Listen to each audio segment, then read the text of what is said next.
ಅರೆ ಅಮ್ಮ, ನಿಮಗೆ ಒಮ್ಮೆ ಹೇಳಿದರೆ ಅರ್ಥ ಆಗುತ್ತಿಲ್ಲವೇ? ನಾನು ಜೀವನ ಪೂರ್ತಿ ಇಲ್ಲೇ ಇದ್ದು ನನ್ನ ಜೀವನ ಹಾಳು ಮಾಡಿಕೊಳ್ಳಲು ಇಷ್ಟಪಡುವುದಿಲ್ಲ. ನನ್ನ ಜೀವನ ಹಾಳಾಗಬೇಕೆಂದು ನೀವು ಬಯಸುತ್ತೀರಾ? ನಾನು ನನ್ನ ಜೀವನದಲ್ಲಿ ಮುಂದೆ ಬರಬಾರದು ಎನ್ನುತ್ತೀರಾ? ನಾನು ಇಷ್ಟು ಚಿಕ್ಕ ಹಳ್ಳಿಯಲ್ಲಿದ್ದು ನನ್ನ ಜೀವನವನ್ನು ಹಾಳು ಮಾಡಿಕೊಳ್ಳುವುದಿಲ್ಲ. ನನಗೆ ತುಂಬ ದೊಡ್ಡ ದೊಡ್ಡ ಕನಸುಗಳಿವೆ. ಅದನ್ನು ನನಸು ಮಾಡಿಕೊಳ್ಳಲು ನಾನು ಇಲ್ಲಿಂದ ಹೊರ ಹೋಗಲೇಬೇಕು. ಕೇಶವ್ ತನ್ನ ಅಮ್ಮ ಪಾರ್ವತಿಯವರಿಗೆ ಹೀಗೆ ಹೇಳುತ್ತಾ ತನ್ನ ಸಾಮಾನುಗಳನ್ನು ಪ್ಯಾಕ್ ಮಾಡಿಕೊಳ್ಳುತ್ತಿದ್ದನು. ಆದರೆ ಪಾರ್ವತಿಯವರು ಪದೇ ಪದೇ ಅವನ ಬ್ಯಾಗನ್ನು ಕಿತ್ತುಕೊಳ್ಳಲು ಪ್ರಯತ್ನಿಸುತ್ತಿದ್ದರು. ಅವರು ಮಗನ ಮನವೊಲಿಸಲು ಪ್ರಯತ್ನಿಸುತ್ತಿದ್ದರು. ನೀನು ನನಗೆ ಒಬ್ಬನೇ ಮಗ. ನಿನ್ನನ್ನು ಬಿಟ್ಟರೆ ನನಗೆ ಬೇರೆ ಯಾರೂ ಇಲ್ಲ. ನೀನು ನನ್ನನ್ನು ಬಿಟ್ಟು ಹೋದರೆ ನಾನು ಇಲ್ಲಿ ಒಬ್ಬಂಟಿಯಾಗುತ್ತೇನೆ. ನಿನ್ನ ತಂದೆ ಹೋದ ಮೇಲೆ ನನಗೆ ನೀನೊಬ್ಬನೇ ಆಸರೆ. ನೀನಿಲ್ಲದೆ ನಾನು ಹೇಗೆ ಜೀವನ ಮಾಡಲಿ? ನನ್ನ ಬಗ್ಗೆ ಸ್ವಲ್ಪ ಯೋಚಿಸು. ಅವರ ಮಗ ಹಳ್ಳಿ ಬಿಟ್ಟು ಹೋಗಲು ನಿರ್ಧರಿಸಿದ್ದನು. ಅವನು ಪದೇ ಪದೇ ಅಮ್ಮನ ಕೈಯಿಂದ ಬ್ಯಾಗನ್ನು ಕಿತ್ತುಕೊಳ್ಳುತ್ತಿದ್ದನು. ಪಾರ್ವತಿಯವರು ಎಷ್ಟೇ ಪ್ರಯತ್ನಪಟ್ಟರೂ ಮಗ ಮನೆ ಬಿಟ್ಟು ಹೋಗುವುದನ್ನು ತಡೆಯಲು ಸಾಧ್ಯವಾಗಲಿಲ್ಲ.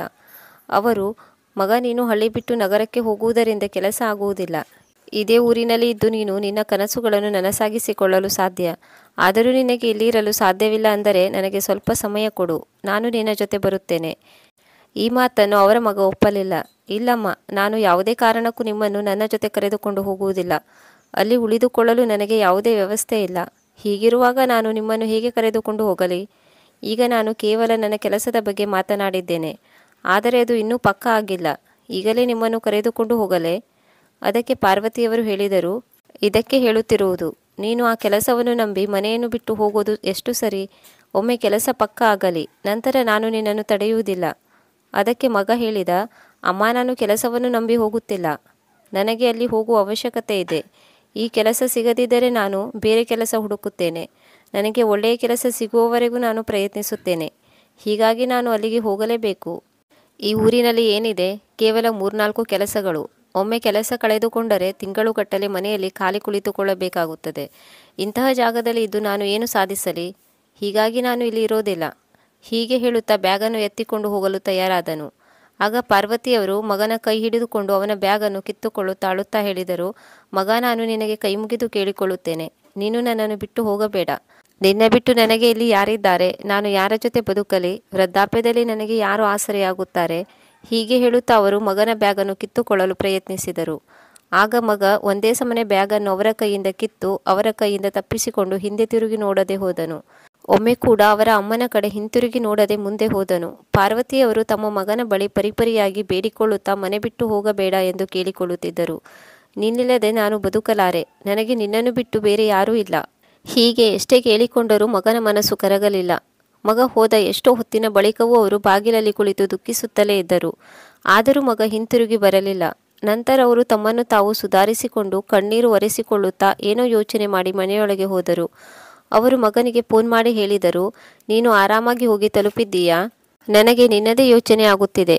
ಇದಕ್ಕೆ ಮಗ ಹೇಳಿದ, ಅಮ್ಮ, ಇದು ಸ್ವಲ್ಪ ದಿನಕ್ಕೆ ಮಾತ್ರ. ನಿಧಾನಕ್ಕೆ ನಿಮಗೆ ಒಬ್ಬರೇ ಇರುವುದು ಅಭ್ಯಾಸವಾಗುತ್ತದೆ. ನಾನು ಇಲ್ಲಿ ಆರಾಮಾಗಿ ತಲುಪಿದ್ದೇನೆ. ನೀವು ನಿಮ್ಮ ಬಗ್ಗೆ ಕಾಳಜಿ ತೆಗೆದುಕೊಳ್ಳಿ. ಹೀಗೆ ಹೇಳಿ ಅವನು ಫೋನ್ ಇಟ್ಟನು. ಅವರು ದಿನಪೂರ್ತಿ ಕುಳಿತು ಮಗನ ಬಗ್ಗೆ ಯೋಚಿಸುತ್ತಿದ್ದರು. ಇದನ್ನು ಬಿಟ್ಟು ಅವರಿಗೆ ಯೋಚನೆ ಮಾಡಲು ಬೇರೆ ಏನೂ ಇರಲಿಲ್ಲ. ಅವರು ಆಗಾಗ ಮಗನ ಜೊತೆ ಫೋನ್ ಮಾಡಿ ಮಾತನಾಡುತ್ತಿದ್ದರು. ಹೀಗೆ ಸ್ವಲ್ಪ ದಿನಗಳು ಕಳೆದವು. ಒಂದು ದಿನ ಪಾರ್ವತಿಯವರು ಮಗನ ಜೊತೆ ಮಾತನಾಡುತ್ತಾ ಹೀಗೆ ಹೇಳಿದರು, ಮಗ, ನೀನು ನನ್ನನ್ನು ನಿನ್ನ ಜೊತೆ ಕರೆದುಕೊಂಡು ಹೋಗು.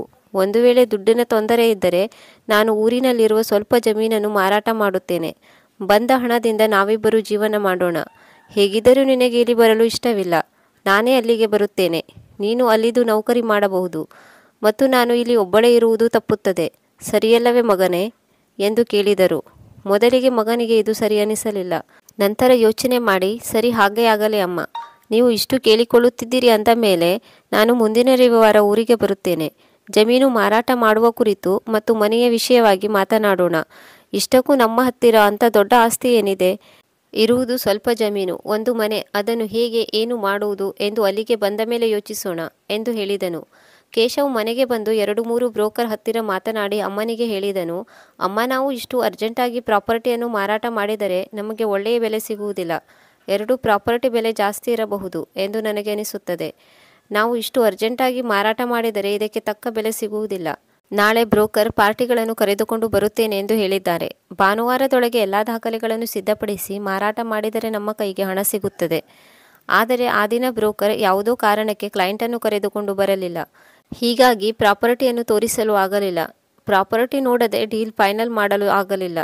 ಹೀಗಾಗಿ ಕೇಶವ್ ಅದೇ ದಿನ ಸಾಯಂಕಾಲ ಕೆಲಸಕ್ಕೆ ಹೋದನು.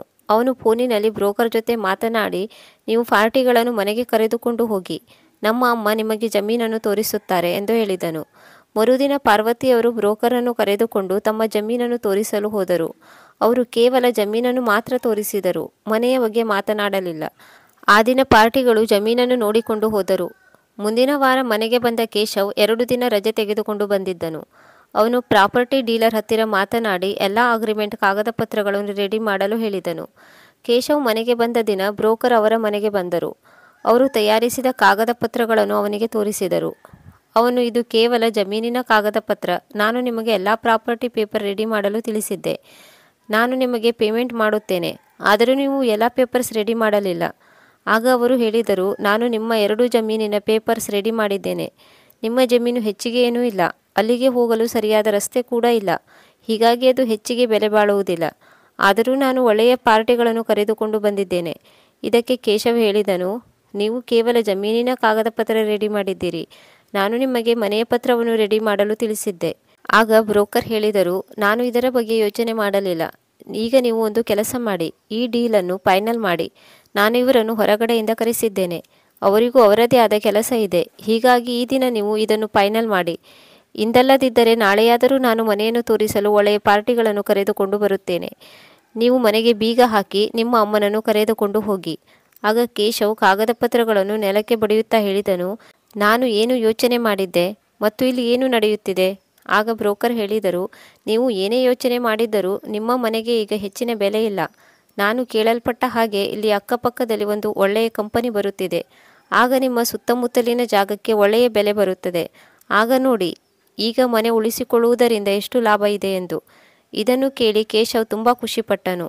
ಈಗ ಅವನು ನಿಶ್ಚಿಂತನಾಗಿದ್ದನು. ಎಲ್ಲ ಕಾಗದ ಪತ್ರಗಳಿಗೆ ಅಮ್ಮನಿಂದ ಸಹಿ ಮಾಡಿಸಿಕೊಂಡು ಎಲ್ಲವನ್ನೂ ಮಾರಾಟ ಮಾಡಿದನು. 2 ದಿನ ರಜೆ ತೆಗೆದುಕೊಂಡು ಬಂದು ಎಲ್ಲ ಕೆಲಸವನ್ನು ಮುಗಿಸಿದ್ದನು. ಈಗ ಅವನ ಕೈಗೆ ಹಣ ಬಂದಿತ್ತು. ಅವನು ಈಗಲೇ ಇಲ್ಲಿಂದ ಓಡಿ ಹೋಗಬೇಕು ಎಂದುಕೊಂಡನು. ಆದರೆ ಅಮ್ಮನನ್ನು ಇಲ್ಲೇ ಬಿಟ್ಟು ಹೋದರೆ ಮುಂದೆ ಮನೆಯನ್ನು ಮಾರಾಟ ಮಾಡೋದು ಹೀಗೆ ಎಂದು ಯೋಚಿಸಿ ಅಮ್ಮನಿಗೆ ಅವರ ಬಟ್ಟೆಗಳನ್ನು ಪ್ಯಾಕ್ ಮಾಡಿಕೊಳ್ಳಲು ತಿಳಿಸಿ, ನಾನು ನಿಮ್ಮನ್ನು ನನ್ನ ಜೊತೆ ಕರೆದುಕೊಂಡು ಹೋಗುತ್ತೇನೆ ಎಂದನು. ಮಗನ ಈ ಮಾತನ್ನು ಕೇಳಿ ಪಾರ್ವತಿಯವರು ತುಂಬ ಸಂತೋಷಪಟ್ಟರು. ಮಗನ ಜೊತೆ ಇರುವ ಅವರ ಕನಸು ನನಸಾಗಿತ್ತು. ಅವರಿಗೆ ಊರಿನಲ್ಲಿ ಇರಬೇಕೆಂದು ಆಸೆ ಇತ್ತು. ಆದರೆ ಮಗ ಇದಕ್ಕೆ ತಯಾರಿರಲಿಲ್ಲ. ಈಗ ಮಗ ತನ್ನ ಜೊತೆ ಕರೆದುಕೊಂಡು ಹೋಗುವುದರಿಂದ ಅವರಿಗೆ ತುಂಬ ಸಂತೋಷವಾಗಿತ್ತು. ಅವರು ಬೇಗನೆ ಬಟ್ಟೆಗಳನ್ನು ಪ್ಯಾಕ್ ಮಾಡಿಕೊಂಡರು. ಮಗನಿಗೆ ಹೇಳಿದರು, ಎಲ್ಲ ಹಣವನ್ನು ಒಂದೇ ಬ್ಯಾಗಿನಲ್ಲಿ ಇಟ್ಟುಕೊಳ್ಳುವುದು ಬೇಡ. ಸ್ವಲ್ಪ ಹಣವನ್ನು ನನ್ನ ಬ್ಯಾಗಿನಲ್ಲಿ ಇಡು, ಇನ್ನು ಸ್ವಲ್ಪ ಇನ್ನೊಂದು ಬ್ಯಾಗಿನಲ್ಲಿ ಇಡು. ಹೀಗೆ ಹಣವನ್ನು ಬೇರೆಯಾಗಿ ಇಟ್ಟುಕೊಳ್ಳುವುದು ಒಳ್ಳೆಯದು. ಒಂದೇ ಬ್ಯಾಗಿನಲ್ಲಿಟ್ಟು ಹಣವನ್ನು ಕಳೆದುಕೊಂಡರೆ ನಿನ್ನನ್ನು ನೀನು ಕ್ಷಮಿಸಿಕೊಳ್ಳುವುದಿಲ್ಲ. ಆಗ ಮಗ ಹೇಳಿದನು, ಅಮ್ಮ, ನೀನು ಚಿಂತಿಸಬೇಡ. ಈ ಹಣ ಎಲ್ಲಿಯೂ ಹೋಗುವುದಿಲ್ಲ. ನಾನು ಇದನ್ನು ನನ್ನ ಜೀವಕ್ಕಿಂತ ಹೆಚ್ಚಾಗಿ ಜೋಪಾನ ಮಾಡಿ ಇಟ್ಟುಕೊಳ್ಳುತ್ತೇನೆ. ಈಗ ನೀನು ಬಟ್ಟೆಗಳನ್ನು ಪ್ಯಾಕ್ ಮಾಡಿಕೊಂಡು ಹೊರಡಲು ತಯಾರಾಗು. ನಾವು ಬೇಗ ಹೊರಡಬೇಕು. ಪಾರ್ವತಿಯವರು ಮಗನ ಜೊತೆ ಹೊರಡಲು ತಯಾರಾದರು. ಕೇಶವ್ ಅಮ್ಮನಿಗೆ ಮನೆಯಲ್ಲಿ 1 ರೂಪಾಯಿ ಸಹ ಕೊಡಲಿಲ್ಲ. ಕೇಶವ್ ಈ ಹಿಂದೆ ಅವನ ಹಳ್ಳಿಗೆ ಸಮೀಪ ಇರುವ ಒಂದು ನಗರದಲ್ಲಿ ಇದ್ದನು. ಈಗ ಅವನು ಜಮೀನನ್ನು ಮಾರಾಟ ಮಾಡಿ ಅಮ್ಮನನ್ನು ಮುಂಬೈಗೆ ಕರೆದುಕೊಂಡು ಹೋದನು. ಕೇಶವ್ ಅಮ್ಮನನ್ನು ಕರೆದುಕೊಂಡು ಟ್ರೈನ್ನಲ್ಲಿ ಕುಳಿತುಕೊಂಡನು. ಈಗ ಟ್ರೈನ್ ನಿಧಾನಕ್ಕೆ ಹೋಗುತ್ತಿತ್ತು. ಪಾರ್ವತಿಯವರು ಟ್ರೈನ್ನಲ್ಲಿ ಕುಳಿತು ಹೊರಗಿನ ನಿಸರ್ಗ ಸೌಂದರ್ಯವನ್ನು ನೋಡಿ ಆನಂದಿಸುತ್ತಿದ್ದರು. ಅವರಿಗೆ ತಮ್ಮ ಮಗನ ಜೊತೆ ನಗರಕ್ಕೆ ಹೋಗುತ್ತಿರುವುದು ತುಂಬ ಖುಷಿ ಕೊಟ್ಟಿತು. ಅವರು ತಮ್ಮ ಹಳೆಯ ದಿನಗಳನ್ನು ನೆನಪಿಸಿಕೊಂಡರು. ಅವರು ಮದುವೆಯಾದ ಹೊಸದರಲ್ಲಿ ತವರು ಮನೆಯನ್ನು ಬಿಟ್ಟು ಗಂಡನ ಜೊತೆ ಈ ಊರಿಗೆ ಬಂದ ದಿನಗಳನ್ನು ನೆನಪಿಸಿಕೊಂಡರು. ಈಗ ಮಗನ ಜೊತೆ ಈ ಊರನ್ನು ಬಿಟ್ಟು ಬೇರೆ ಎಲ್ಲೋ ತಮ್ಮ ಮನೆಯನ್ನು ಸ್ಥಾಪಿಸಿಕೊಳ್ಳಲು ಹೊರಟಿದ್ದರು. ಅವರ ಮನಸ್ಸಿನಲ್ಲೇ ತುಂಬ ಆನಂದವನ್ನು ಅನುಭವಿಸುತ್ತಿದ್ದರು. ಮಗ ಅಮ್ಮನ ಆನಂದವನ್ನು ನೋಡಿ ಏನನ್ನೋ ಯೋಚನೆ ಮಾಡಿ ಮನಸ್ಸಿನಲ್ಲೇ ನಗುತ್ತಿದ್ದನು. ಅವನು ತನ್ನ ಬ್ಯಾಗನ್ನು ಹಿಡಿದುಕೊಂಡು ಅದನ್ನು ತಲೆಯ ಕೆಳಗೆ ಹಾಕಿಕೊಂಡು ಮಲಗಿದನು. ಸ್ವಲ್ಪ ಹೊತ್ತು ಹಾಗೆ ಮಲಗಿದ್ದು ಅಮ್ಮನ ಕಡೆ ನೋಡಿದನು. ಅಮ್ಮ ಇನ್ನೂ ಮಲಗಿರಲಿಲ್ಲ. ಅವನು ಅವರ ಅಮ್ಮನ ಹತ್ತಿರ ಬಂದು, ಅಮ್ಮ, ನಿಮಗೆ ಇಲ್ಲಿ ನಿದ್ದೆ ಬರದಿದ್ದರೆ ನೀವು ಮೇಲೆ ಮಲಗಿಕೊಳ್ಳಿ, ನಾನು ನಿಮ್ಮನ್ನು ಮೇಲೆ ಹತ್ತಿಸುತ್ತೇನೆ. ಅದಕ್ಕೆ ಪಾರ್ವತಿಯವರು ಹೇಳಿದರು, ಇಲ್ಲ ಮಗ, ಇದು ತುಂಬ ದೂರದ ಪ್ರಯಾಣ. 1 ರಾತ್ರಿ 1 ದಿನ ಪ್ರಯಾಣದ ನಂತರ ಮರುದಿನ ನಾವು ಹೋಗಿ ತಲುಪುತ್ತೇವೆ ಎಂದು ನೀನೇ ಹೇಳಿದೆಯಲ್ಲ. ಅದಕ್ಕೆ ಮಗ ತಲೆ ಆಡಿಸುತ್ತಾ, ನೀವು ಹೇಳುತ್ತಿರುವುದು ಸರಿಯಮ್ಮ, ನಾನು ಹೋಗಿ ಮಲಗಿಕೊಳ್ಳುತ್ತೇನೆ, ನೀವು ಆರಾಮಾಗಿ ಮಲಗಿಕೊಳ್ಳಿ ಎಂದನು. ಅವನ ಯೋಚನೆ ಬೇರೆಯೇ ಇತ್ತು. ಆದರೆ ಅವರ ಅಮ್ಮ ನಿದ್ದೆ ಮಾಡದ ಕಾರಣ ಅವನು ಅಂದುಕೊಂಡಿದ್ದು ಮಾಡಲಾಗಲಿಲ್ಲ. ಅವನಿಗೆ ನಿದ್ದೆ ಬಂದರೂ ಅವನು ನಿದ್ದೆ ಮಾಡಲಿಲ್ಲ. ಅವರ ಅಮ್ಮ ನಿದ್ದೆ ಮಾಡುವುದನ್ನು ಕಾಯುತ್ತಿದ್ದನು. ರಾತ್ರಿ ಕಳೆದು ಬೆಳಗಾಯಿತು. ಈಗ ಏನು ಮಾಡೋದು ಎಂದು ಯೋಚಿಸುತ್ತಿದ್ದನು. ನಂತರ ಹೋಗಿ ತಿಂಡಿ ತಿಂದು ಅವರ ಅಮ್ಮನಿಗೆ ತಿಂಡಿಯನ್ನು ತೆಗೆದುಕೊಂಡು ಬಂದನು. ಇಬ್ಬರು ತಿಂಡಿ ಚಹಾ ಮುಗಿಸಿ ಸ್ವಲ್ಪ ಸಮಯ ಅಲ್ಲಿ ಸುತ್ತಾಡಿದರು. ಪುನಃ ಟ್ರೈನ್ನಲ್ಲಿ ಬಂದು ಕುಳಿತುಕೊಂಡರು. ಟ್ರೈನ್ ಹೊರಟಿತು. ಹೀಗೆ ಸಮಯ ಕಳೆದು ಮುಂಬೈ ತಲುಪಲು ಇನ್ನು 4-5 ಗಂಟೆ ಬಾಕಿ ಇತ್ತು. ಪ್ರಯಾಣ ಮಾಡಿ ಸುಸ್ತಾಗಿದ್ದರಿಂದ ಪಾರ್ವತಿಯವರಿಗೆ ಈಗ ನಿದ್ದೆ ಹತ್ತಿತು. ಕೊನೆಗೂ ಕೇಶವನಿಗೆ ಅವನು ಅಂದುಕೊಂಡಿದ್ದ ಸಮಯ ಸಿಕ್ಕಿತು. ಈ ಸಮಯಕ್ಕಾಗಿ ಅವನು ನಿನ್ನೆಯಿಂದ ಕಾಯುತ್ತಿದ್ದನು. ಈಗ ಅವನು ಅವರ ಅಮ್ಮನ ನಿದ್ದೆ ಪರೀಕ್ಷಿಸಲು ಕೆಲವು ವಸ್ತುಗಳನ್ನು ಅವರ ಪಕ್ಕದಲ್ಲಿ ಬೀಳಿಸಿದನು. ಆದರೆ ಅವರಿಗೆ ಎಚ್ಚರವಾಗಲಿಲ್ಲ. ಈಗ ಕೇಶವನಿಗೆ ಅವರ ಅಮ್ಮ ಗಾಢವಾದ ನಿದ್ರೆಯಲ್ಲಿದ್ದಾರೆ ಎನ್ನುವುದು ಪಕ್ಕ ಆಯಿತು. ಈಗ ಅವನು ತಡ ಮಾಡದೆ ಹಣ ತುಂಬಿದ ಬ್ಯಾಗನ್ನು ಎತ್ತಿಕೊಂಡು ಅದರಿಂದ 1,000 ತೆಗೆದು ಅವರ ಅಮ್ಮನ ಬಟ್ಟೆ ತುಂಬಿದ ಬ್ಯಾಗಿನಲ್ಲಿ ಹಾಕಿದನು ಮತ್ತು ಹಣದ ಬ್ಯಾಗನ್ನು ತೆಗೆದುಕೊಂಡು ಮುಂದಿನ ಸ್ಟೇಷನ್ನಲ್ಲಿ ಇಳಿದುಕೊಂಡನು. ಟ್ರೈನ್ ಹೊರಟಿತು. ಪಾರ್ವತಿಯವರು ಗಾಢ ನಿದ್ರೆಯಲ್ಲಿ ಇರುವುದರಿಂದ ಇದು ಅವರಿಗೆ ಗೊತ್ತಾಗಲಿಲ್ಲ. ಕೇಶವ್ ಅವರಿಗೆ, ನೀವು ಚೆನ್ನಾಗಿ ನಿದ್ದೆ ಮಾಡಿ, ನಾವು ಇಳಿದುಕೊಳ್ಳುವ ಸ್ಟೇಷನ್ ಬಂದ ತಕ್ಷಣ ನಾನು ನಿಮ್ಮನ್ನು ಎಬ್ಬಿಸುತ್ತೇನೆ ಎಂದು ಹೇಳಿದ್ದರಿಂದ ಅವರು ನಿಶ್ಚಿಂತರಾಗಿ ನಿದ್ದೆ ಮಾಡುತ್ತಿದ್ದರು. ಅವರ ಮಗ ಜೊತೆ ಇರುವಾಗ ಅವರಿಗೆ ಇನ್ನು ಯಾವ ಯೋಚನೆ? ಹೀಗೆ ಅವರು ಯೋಚನೆ ಮಾಡಿ ನಿಶ್ಚಿಂತರಾಗಿ ನಿದ್ದೆ ಮಾಡುತ್ತಿದ್ದರು. ಹೇಗಿದ್ದರೂ ನನ್ನ ಜೊತೆ ನನ್ನ ಮಗ ಇದ್ದಾನೆ. ಅವನು ನಾವು ಇಳಿದುಕೊಳ್ಳುವ ಸ್ಟೇಷನ್ ಬಂದ ಮೇಲೆ ನನ್ನನ್ನು ಎಬ್ಬಿಸುತ್ತಾನೆ. ಅವನು ನನ್ನನ್ನು ಬಿಟ್ಟು ಎಲ್ಲಿಗೂ ಹೋಗುವುದಿಲ್ಲ ಎನ್ನುವ ಭರವಸೆಯ ಮೇಲೆ ಅವರು ಚೆನ್ನಾಗಿ ನಿದ್ದೆ ಮಾಡುತ್ತಿದ್ದರು. ತುಂಬ ದಿನಗಳ ನಂತರ ಇನ್ನು ನಾನು ನನ್ನ ಮಗನ ಜೊತೆಯಲ್ಲಿ ಇರಬಹುದು ಎಂದು ನೆಮ್ಮದಿಯಿಂದ ಅವರು ನಿದ್ದೆ ಮಾಡುತ್ತಿದ್ದರು. ಟ್ರೈನ್ ವೇಗವಾಗಿ ಚಲಿಸುತ್ತಿತ್ತು. ಕೇಶವ್ ಅವರ ಅಮ್ಮನನ್ನು ಬಿಟ್ಟು ಪರಾರಿಯಾಗಿದ್ದನು. ಅವನಿಗೆ ಏನು ಬೇಕಿತ್ತೋ ಅದು ಅವನಿಗೆ ಸಿಕ್ಕಿದ ಮೇಲೆ ಅವನು ಅವರ ಅಮ್ಮನ ಬಗ್ಗೆ ಏಕೆ ಯೋಚನೆ ಮಾಡುತ್ತಾನೆ? ಅವನು ಯೋಚನೆ ಮಾಡಿದ್ದನು, ಇಷ್ಟು ದೂರ ಕರೆದುಕೊಂಡು ಬಂದು ಅಮ್ಮನನ್ನು ಬಿಟ್ಟಿದ್ದೇನೆ, ಇನ್ನು ಅಮ್ಮ ಮನೆಗೆ ಹೋಗುವ ಸಾಧ್ಯವಿಲ್ಲ ಎಂದು.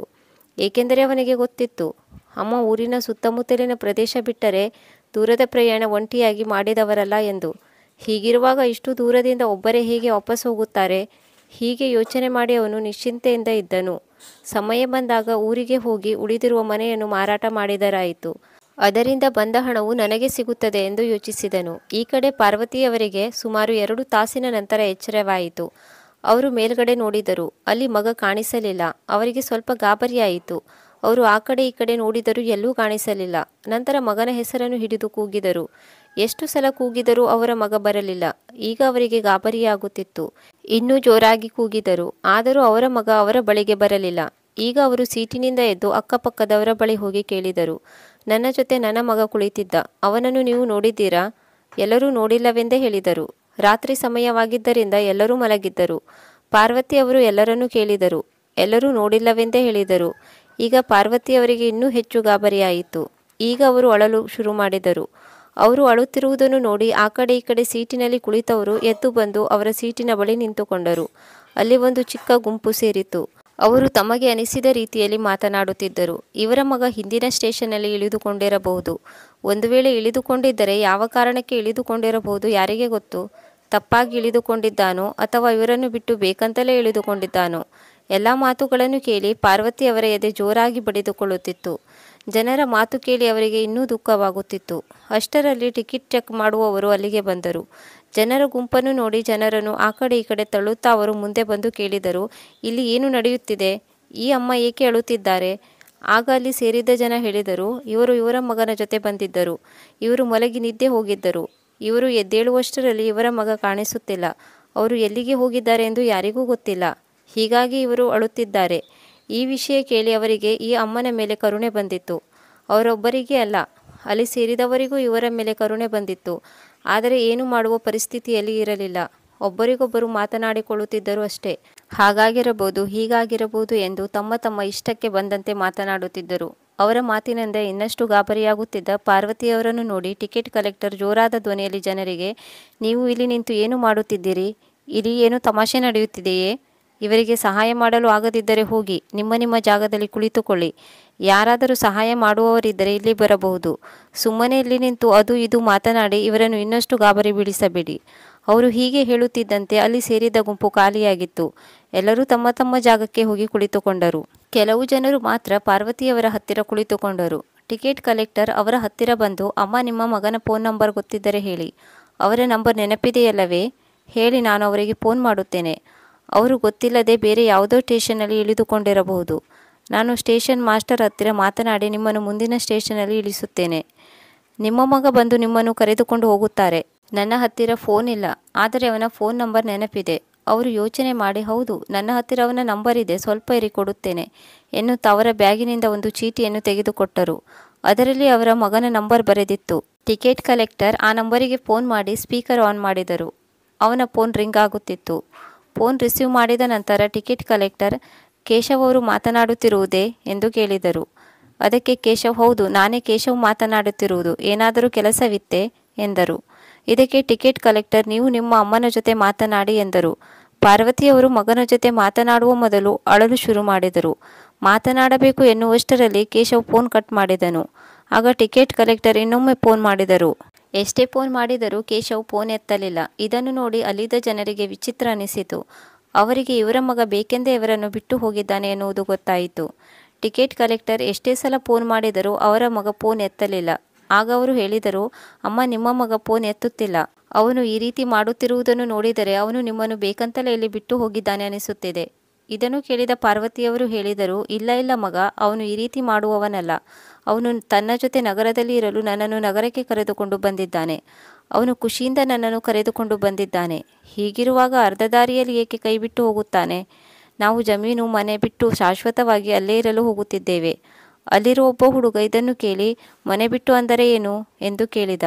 ಇದಕ್ಕೆ ಪಾರ್ವತಿಯವರು, ನಾವು ಅಮ್ಮ ಮಗ ಇಬ್ಬರು ಊರಿನಲ್ಲಿರುವ ಜಮೀನು ಮಾರಾಟ ಮಾಡಿ ನಗರಕ್ಕೆ ಬರುತ್ತಿದ್ದೆವು.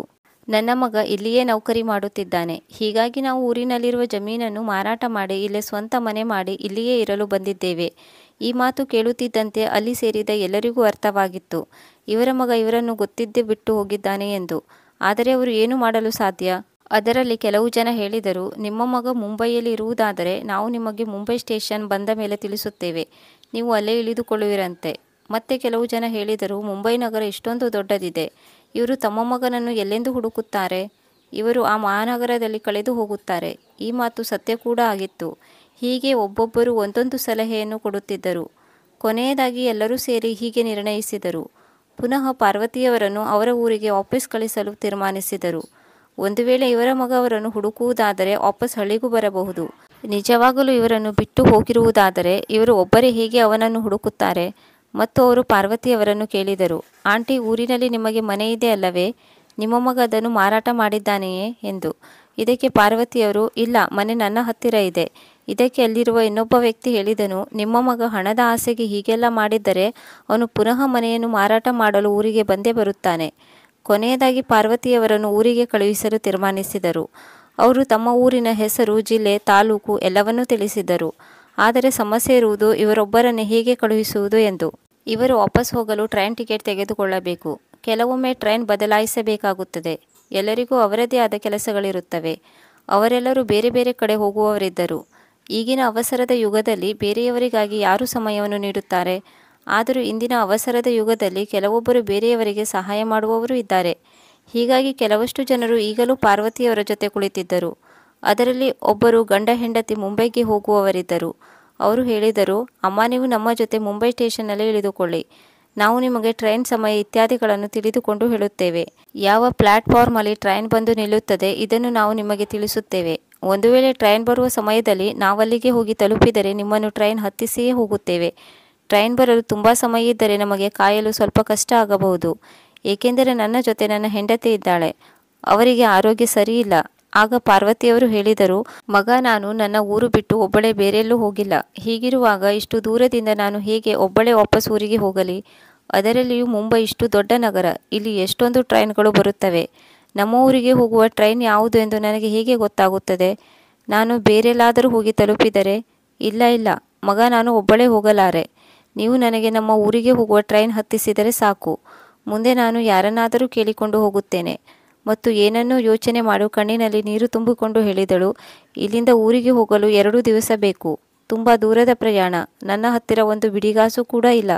ಹೀಗಿರುವಾಗ ನಾನು ಊರಿಗೆ ಹೇಗೆ ಹೋಗಲಿ? ಅಷ್ಟರಲ್ಲಿ ಅಲ್ಲಿ ಕುಳಿತಿರುವ ಒಬ್ಬ ವ್ಯಕ್ತಿ ತಮ್ಮ ಜೇಬಿನಿಂದ 200 ರೂಪಾಯಿ ತೆಗೆದು ಪಾರ್ವತಿಯವರಿಗೆ ಕೊಟ್ಟು ಹೇಳಿದರು, ಅಕ್ಕ, ಇದನ್ನು ತೆಗೆದುಕೊಳ್ಳಿ, ನಿಮಗೆ ಸಹಾಯ ಆಗಬಹುದು. ಸದ್ಯಕ್ಕೆ ನನ್ನ ಹತ್ತಿರ ಇಷ್ಟೇ ಇರುವುದು. ಇಲ್ಲದಿದ್ದರೆ ನಾನು ನಿಮಗೆ ಇನ್ನೂ ಹೆಚ್ಚಿನ ಸಹಾಯ ಮಾಡುತ್ತಿದ್ದೆ ಎಂದರು. ಅದನ್ನು ತೆಗೆದುಕೊಳ್ಳಲು ಪಾರ್ವತಿಯವರು ಒಪ್ಪಲಿಲ್ಲ. ನೀವು ಯಾರು ಎನ್ನುವುದು ನನಗೆ ಗೊತ್ತಿಲ್ಲ. ಹೀಗಿರುವಾಗ ನಾನು ನಿಮ್ಮಿಂದ ಹೇಗೆ ಹಣ ಪಡೆದುಕೊಳ್ಳಲಿ? ಅದಕ್ಕೆ ಆ ವ್ಯಕ್ತಿ ಹೇಳಿದರು, ಏನೂ ತೊಂದರೆ ಇಲ್ಲ. ಕಷ್ಟದ ಸಮಯದಲ್ಲಿ ಸಹಾಯ ಮಾಡುವುದು ಧರ್ಮ. ಈ ಹಣವನ್ನು ತೆಗೆದುಕೊಳ್ಳಿ. ಹೀಗೆ ಹೇಳಿದ ಮೇಲೆ ಪಾರ್ವತಿಯವರು ಹಣವನ್ನು ತೆಗೆದುಕೊಂಡರು. ಇದನ್ನು ನೋಡಿದ ಇನ್ನುಳಿದವರು ಅವರಿಗೆ 100-200 ರೂಪಾಯಿ ಸಹಾಯವನ್ನು ಮಾಡಿದರು. ಸುಮಾರು 2,000 ಜಮಾ ಮಾಡಿಕೊಟ್ಟರು. ಇದು ಅವರು ಊರಿಗೆ ತಲುಪಲು ಆರಾಮಾಗಿ ಸಾಕಾಗುತ್ತಿತ್ತು. ಅಲ್ಲಿ ಕುಳಿತಿದ್ದ ಎಲ್ಲರೂ ತಮ್ಮ ತಮ್ಮ ಸ್ಟೇಷನ್ ಬರುತ್ತಿದ್ದಂತೆ ಇಳಿದು ಹೋದರು. ಈಗ ಮುಂದಿನ ಸ್ಟೇಷನ್ ಮುಂಬೈ ಸ್ಟೇಷನ್ ಆಗಿತ್ತು. ಆ ಹುಡುಗ ಮತ್ತು ಅವನ ಹೆಂಡತಿ ಪಾರ್ವತಿಯವರಿಗೆ ಹೇಳಿದರು, ಆಂಟಿ ಎದ್ದೇಳಿ, ಈಗ ಮುಂದಿನ ಸ್ಟೇಷನ್ ಮುಂಬೈ, ನಾವು ಇಳಿದುಕೊಳ್ಳುತ್ತೇವೆ, ನೀವು ನಮ್ಮ ಜೊತೆ ಇಳಿದುಕೊಳ್ಳುವಿರಂತೆ. ನಂತರ ಆ ಹುಡುಗ ತನ್ನ ಮೊಬೈಲ್ನಲ್ಲಿ ನೋಡಿದ ಮೇಲೆ ಗೊತ್ತಾಯಿತು, ಇನ್ನು 1 ಗಂಟೆಯಲ್ಲಿ ದಿಲ್ಲಿಗೆ ಹೋಗುವ ಟ್ರೈನ್ ಇದೆ ಎಂದು. ಅವನಿಗೆ ಸ್ವಲ್ಪ ಸಮಾಧಾನವಾಯಿತು. 1 ತಾಸು ಅವನು ಮತ್ತು ಅವನ ಹೆಂಡತಿ ಸ್ಟೇಷನ್ನಲ್ಲಿ ಕುಳಿತುಕೊಂಡರು. ನಂತರ ಆ ಹುಡುಗ 3 ಊಟ ತೆಗೆದುಕೊಂಡು ಬಂದನು. 3 ಊಟ ಮಾಡಿ ಅಲ್ಲೇ ರೆಸ್ಟ್ ತೆಗೆದುಕೊಂಡರು. ನಂತರ ಪಾರ್ವತಿಯವರಿಗೆ ಹೇಳಿದರು, ಆಂಟಿ ನೀವು ಧೈರ್ಯ ತಂದುಕೊಳ್ಳಿ, ನಿಮ್ಮ ಜೊತೆ ನಡೆದಿರುವ ಘಟನೆ ಯಾರಿಗೂ ಹೇಳಬೇಡಿ, ಏಕೆಂದರೆ ಎಲ್ಲರೂ ಒಳ್ಳೆಯವರಾಗಿರುವುದಿಲ್ಲ. ಇದನ್ನು ಅವರು ದುರುಪಯೋಗಪಡಿಸಿಕೊಳ್ಳಬಹುದು. ನೀವು ಧೈರ್ಯ ತಂದುಕೊಂಡರೆ ಆರಾಮಾಗಿ ಮನೆಗೆ ಹೋಗಬಹುದು. ನೀವೇ ಹೇಳಿ, ಮಕ್ಕಳಿಲ್ಲದವರು ತಮ್ಮ ಜೀವನವನ್ನು ಮುಗಿಸಿಕೊಳ್ಳುತ್ತಾರೆಯೇ? ಅವರು ತಮ್ಮ ಜೀವನವನ್ನು ನಡೆಸುವುದಿಲ್ಲವೇ? ನೀವು ಧೈರ್ಯವಾಗಿರಿ. ಯಾರ ಎದುರು ನಿಮ್ಮ ದೌರ್ಬಲ್ಯವನ್ನು ತೋರಿಸಿಕೊಳ್ಳಬೇಡಿ, ನಿಮ್ಮ ಬಗ್ಗೆ ಹೇಳಿಕೊಳ್ಳಬೇಡಿ. ನಾನು ನಿಮಗೆ ಕೆಲವಷ್ಟು ತಿಂಡಿಗಳನ್ನು ನಿಮ್ಮ ಬ್ಯಾಗಿನಲ್ಲಿ ಇಟ್ಟಿರುತ್ತೇನೆ. ಈಗ ನೀವು ಸ್ನಾನ ಮಾಡಿ ಬಟ್ಟೆ ಬದಲಾಯಿಸುವುದಿದ್ದರೆ ವೇಟಿಂಗ್ ರೂಮಿಗೆ ಹೋಗಿ ಮಾಡಬಹುದು.